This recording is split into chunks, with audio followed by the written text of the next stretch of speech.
for something that traditionally is made with beef for a really good reason, but we're gonna try this with a pork butt roast. We're gonna start by taking our butt roast, throwing it in the sink, giving it a good wash, and we're gonna get it smoking. We're gonna rub it over with some mustard. We're gonna hit it with our Montreal seasoning, and then we're gonna spray it down with some apple cider vinegar throughout our entire cook. Then we're gonna leave it overnight in a fridge, and it's gonna be ready to smoke in the morning.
Not skimp on your seasoning. I know it seems like we put way too much seasoning on this, but you have to realize this meat is a few inches thick, and at the end of this cook, when we tear everything up, the only seasoning in your meat is the one on the outside. Some people inject this with different things, different broths, different sauces. We're going for an all natural sort of deal. We want to taste that porkiness. We want to taste the natural taste of the meat. The seasoning we use is Montreal steak seasoning, which is really close to what you make pastrami with. There's coriander, onions, garlic, salt, pepper, all sorts of great stuff. And it's really gonna make people ask you, how did you make this pulled pork? We're putting this in the fridge overnight so we can have it for our friends tomorrow. What's gonna happen is a lot of these spices are gonna rehydrate. The onions, the garlic are gonna soak up the water that comes out of the pork a little bit, and they're gonna become sort of like fresh garlic and fresh onion. It's also gonna perfume the meat, not all the way through, but enough that you will see a difference in your finished product.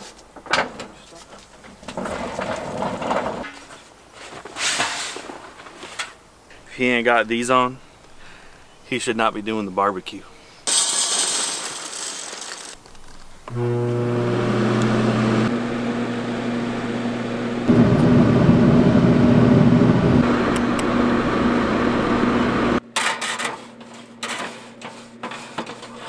This is a much better cleaner right here. Look at this.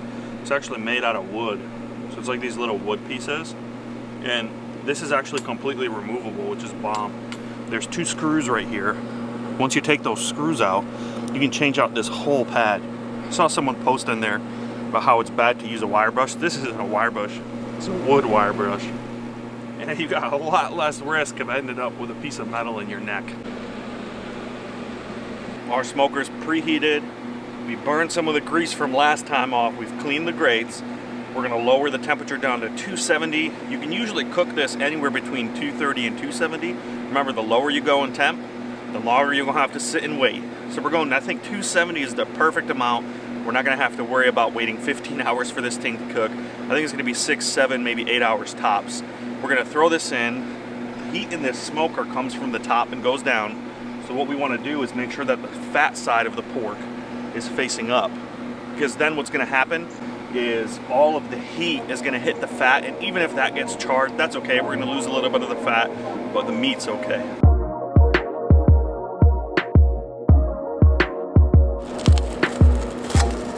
Wow, the smell is absolutely amazing. The mustard mixed with the onions, the garlic, the coriander, black pepper, salt, all that stuff. Kick it in. I think we even have some caraway seeds in here. Red pepper flakes. This is about to be the pulled pork recipe.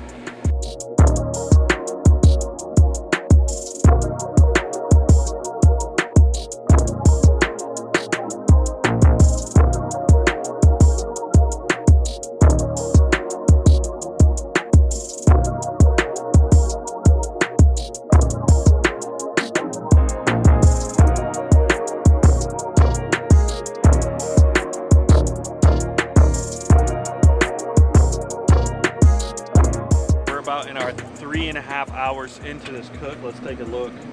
Ooh, that's what I'm talking about right there. Got a little bit of bark forming right over here. It's looking good. Not too dry. We're gonna go ahead and spray this with some of our vinegar right here, apple cider vinegar. And what's gonna help is it's gonna clean off any kind of soot or anything, and maybe add just a little bit of flavor, not too much. So, wow, look at that. Let's close this back up.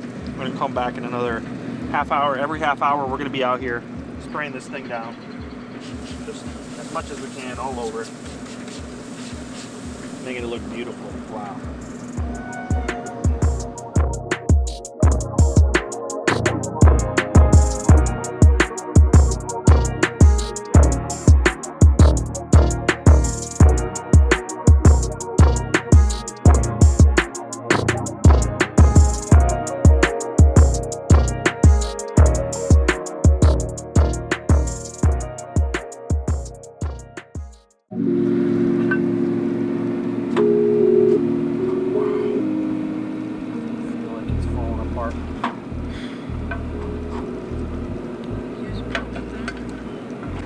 That's what I'm talking about.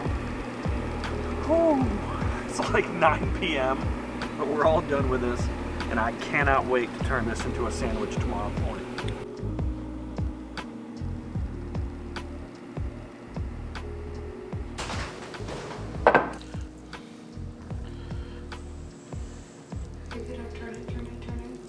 Oh my goodness.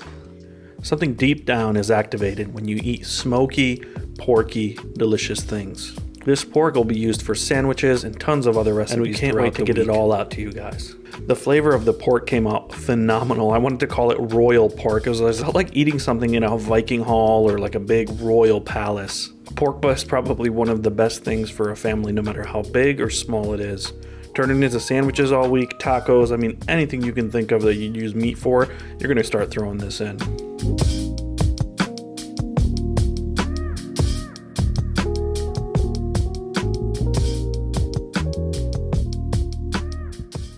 As always, thanks for being a Fat Finger Foodie, and we'll see you next time.